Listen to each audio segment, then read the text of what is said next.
This is the first time in over 10 years that my PowerPoint workflow will actually change, and I'm talking about Claude AI, because you can now have a helper inside of PowerPoint, a little robot inside of PowerPoint that really works for you how you direct it. And the most important thing, it does it based on your content and your template. Hi, my name is Sander and I'm a Microsoft PowerPoint MVP, and I want to share you this about Claude AI. But why am I so excited about this? Well, that's because of one simple sentence, and that is Claude reads your layouts, fonts and slide master, so every change stays on brand and on template. And if that is true, I believe we're up for some big changes in the PowerPoint landscape, because up to now AI could generate some slides, but it would never fit your brand, it would never fit your template. So if it can actually do that and work together with you in PowerPoint, which is what it's supposed to do, well, then it could actually be quite something. So what I'm going to do in this video is I'm going to give you a structured overview. First of all, what is Claude AI? What is that add-in? Secondly, how can we get it? Third, what does it actually do? How can we use it? And then fourth, what does it mean for us in the future and how can we sort of prepare to really move on with that? So let's start with the first part. What actually is the Claude AI add-in? Well, an add-in is basically a small application that you can run in PowerPoint, in the application itself. So you don't have to work with different tools and switch different tabs. You can actually have that Claude AI plugin in PowerPoint itself. And this is a little bit like having a small robot in your PowerPoint file working with you, and you can steer it, you can guide it, you can ask it to do things, and it will come up with some pretty impressive results. Now keep in mind, this is currently in the beta version, a preview version, and it's available only for the Claude paying or like the pro licenses for Claude. I think they start from $17 a month. So let's have a look at the website and sort of see what we can expect from it. All right, so now we're in the Claude website, and at the top here, Meet Claude. We can now see that in the features tab, there's this Claude in PowerPoint. If we click that, we go to the page to that Claude in PowerPoint plugin. Now here we can see what it's about. And Claude in PowerPoint works directly in your deck. So it's going to work directly on our slides. And then the most important sentence for me, Claude reads your layouts, fonts and slide templates, so every change stays on brand. That I'm really looking forward to. Now here, if we scroll down, we can see a little bit of a preview. So we have that PowerPoint slide or that layout as we know it, and then we have that pop-up window, so that's what we will get. So now that we know this, how do we actually get it and where can we find it? Well, that is here with the install. So if we click on the Install Now button, that will take us to the Microsoft Marketplace, and here we have that pop-up from PowerPoint. Now if you don't have that, you can always go to the Marketplace itself and then type in Claude AI PowerPoint. And then here, if you press enter, you'll get that Claude by Anthropic in PowerPoint, and then you're at the same page. So now we just click on Get It Now and it will install in PowerPoint. So once we have that, we can jump into our PowerPoint presentation. And if we now jump into PowerPoint, we can see that on the right in the add-in section, we have Open Claude. So if I open that and put it on full display, we can see that there's a window, a pop-up window that has now appeared on the right side. So this is really cool that we can work in it. It's like a chat function that we can use, and it actually interacts with our slide. One of the first things I want to highlight is that you can see how it can sort of read our slide. So here we say it says slide 1 selected. If I click on a different slide, it just changes that. So you can see it knows what is being selected in the presentation. If I now click on the title, well, it can actually see, you can see that it's added that extra layer, so it's added that selection shape. So it knows which block you have selected and you want to sort of command or do something with. Now to make this as realistic as possible, and I'm really curious about that template, I don't care too much about generating random slides, I've made a video about that, but here I want to really look at the templates. So that's why I'm using one of my ultimate templates. So that's a professional template with many slide layouts that are used in a professional way, the theme setup, the font, like everything is set up the way PowerPoint intended it. And that I think is super important because I don't want to just generate some random stuff with shapes everywhere, text boxes everywhere that are not linked. I want to have a structured presentation that I can use for my clients, that I can use for companies, that are editable by a team, that are scalable. So that's why we're going to use that solid template. Now that brings us to the third point, which is what can it actually do for us? Now there's basically three things that it can do. It can create slides from scratch if you just give it an input like, hey, I need a slide about this, and it can create that. Even if you don't have a template, it will come up with something that actually looks pretty fair.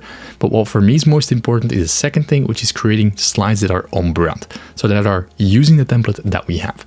And then number three, it can also edit slides. So if you have those slides available, generated or made yourself, it can make edits to those slides. So those things we're going to look at. So what we have here in this template is that we have a title slide, we have a section header slide that we can fill in, and an agenda slide. So I'm going to remove those slides. And I'm just going to start from a blank presentation here. So now I'm going to add our prompt here, and I'm going to start from a simple one. Build an agenda slide with 5 points. Title of the slide is today's agenda. And then we have point 1, welcome, product launch, meet the team, financial results, and Q&A. So just a basic, straightforward list that we have. I wanted to use the agenda layout from the slide master. And then I'm going to run this prompt. So we have no slides in here, and I'm just going to have it run in real time. So right now I'm not doing anything. I'm not adding slides. I'm not changing anything. It's going to act, basically as a little robot in PowerPoint. We can see that it's coming up with a first response here. I can see there's an agenda layout, so that's already good. It's found that in the section. It has added a slide already, so it's added that good slide. I'm not doing anything here. So it's taken that slide layout from the master, and it's now adding the content. So the layout has a title, content placeholder, and a picture area, so that's already good. He's now added that title, so today's agenda. And now the bullet points, I'm curious to see how it will add those to the slide. And you can see the 5 bullet points are put in place there. So that is already looking quite good. Now keep in mind, this is a basic prompt, we're still getting used to it, but I want to show you how it works and how it could sort of simplify our life in the future. What I like about it a lot is that it's generating the slide, but it's also doing like an analysis. If there's some parts that are overlapping, it will adjust it, so it can recreate and readjust if needed. So now the slide has been created, so agenda slide created using the agenda layout. That is good from the template. Here's what was included, the title and the items. So let's have a look at the slide itself, and we can see that it's using the header font. That is perfect from the layout, and it's using the body context here. So that is already pretty good. Now, one of the things I think it might not get entirely is that we have these bullet points. So you see, because I know my template, if I add a space here, you see this changes to bullet number 1. So what it's basically done is it didn't really just add the text and then use that standard listing or the standard numbering, but it sort of added its own numbering system on top. So if I basically reset this slide layout, you can see the numbering comes in front and then that extra number has been added. So I'm going to remove this. I think that's one of the small flaws that will get out eventually in time. Now I understand this might not look as impressive, but watch what we can do is if we just scale this up, and if we want to use that template and turn this agenda into multiple slides and create, for example, some chapter slides for each of those points, well, we can also use Claude AI to do that for us while we're working on a presentation. So let me show you how that works. All right, so for that, we're going to continue with the prompt, and I'm going to add a new part to it. For each of the agenda points, make a section header chapter. So for each of those 5 points, I wanted to make a section header, a chapter slide, which from the layout, we can see we have this section header here. I wanted to use some formatting. So use the numbering system 010203 because that aesthetically looks nice, and use that big text box for it. Then add the keywords like welcome, product launch into the titles of that section header slide. But we've also asked it to do an extra thing. There's also a subtitle text box below. So add one sentence that matches the topic. And then I'm going to run this. So again, I'm not going to touch it. I can keep working it in PowerPoint if I want. So if I want to work on a different slide, I can do that. And in the meantime, our little robot, let's say, is creating those slides. So you can see I'm not touching it. It's creating that second slide. I'm just going to click it to see how it works in real time. So you can see the components here on the slide. We have that number, we have the title and a little bit of a subtitle text box. So now it's analyzing the content, grabbing the placeholder, and it's filling it up in real time. So we see number 1 with welcome. On the second slide right above me here, we can see that next slide being duplicated. So what it's doing is, I'll just drag my face here to the side. We can see that it's creating those copies. So it's basically copying the layouts, and then it's changing the content in it. So you see now the product launch is being changed. Number 3 will be changed to, what was it in our case, the meet the team. There we go. Number 4, number 5. So it's pretty impressive to see how that changes in real time, and you don't have to do anything. You can work on something else. So this is sort of giving us a little bit of view of the future, how it could work. It's like having that sort of team member in your presentation working on the same slide as you, working on that vision that you have and really make it come to life. By now you've probably noticed the importance of having a solid template and a solid slide master in your presentations, because AI, if we're going to use it, whether it's Claude or ChatGPT or Copilot in the future, they're going to work in the same way, using the building blocks of PowerPoint and using PowerPoint the way it was intended, which very few people do right now. So if you're interested in that template, for example, I have an ultimate template series with different layouts, all with solid slide master, themes, everything built the way PowerPoint intended it. And if you want to learn how to do that yourself, I have an entire program that teaches you everything you need to know about the slide master and how you can set it up for yourself, but also how you can convert your corporate template to work for you and your specific content. So right now I'm working on the deep dive modules about automation and how you can use these things and really set them to your hand so you can excel and really be in the 1% of PowerPoint users. So you can join the program now, learn about the slide master, and I'll be adding those modules in the future. So if you join now, you get it before the price rises. So I'll link it all in the description below. So now it's doing some final checks, and we see that on the right here. So he's visually checking the slides, see if there's no overlapping content, seeing if the content's been put in correctly, and if all has been done correctly. So then he gives a little summary. So all has been created, and we're using that template.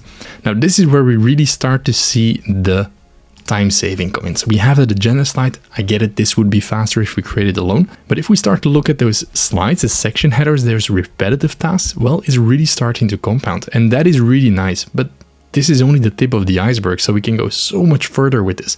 But this is a bit the logic of how it works and how we can create some slides and how we can duplicate things, how we can really scale it up. And one of the best things is that it's using our template. So we can look at the layout and it's using that section header, which means if we ever change anything to the slide, for example, we go to the slide master, we go to the colors, and we change this to, for example, an orange color, well, we can see the entire deck has been changed and everything stays into place. So this is starting to get really cool. We have a solid template, or we're working with that solid template, and it can actually read it and understand it. So that is what we want to generate. And also the content, the placeholders, the headings, it's been tagged correctly because we use a solid template. That is, of course, the basis that we have to have. But it's using those components and it can read those, and that is where it gets really powerful. So I really wasn't joking if I said this is probably going to change my workflow by quite a lot, because it can read templates, it can use templates, and it's like having your personal assistant inside of PowerPoint doing all that work for you, while staying on brand, while using the templates, while making everything just so much easier. Now, of course, the most important thing to do this is that you have a solid template in place, one that works for you, one that's built the way PowerPoint intended it, because those core components, well, that's what the AI is going to be using. So you need to learn how to set that up for your business. Even if you have a corporate template, you have to know how you can adjust it for your content so AI can actually work in your favor. And for that, you need a good, solid PowerPoint template. So my ultimate series of PowerPoint templates, well, they've been built with solid slide layouts that you can use, that AI can use, that can really compound for you. And if you want to learn how to do that, I have an entire program that teaches you everything you need to know to make that system that works for you. So you can find all of the information about that in the description below. Thanks a lot for watching, and I hope to see you in the next video.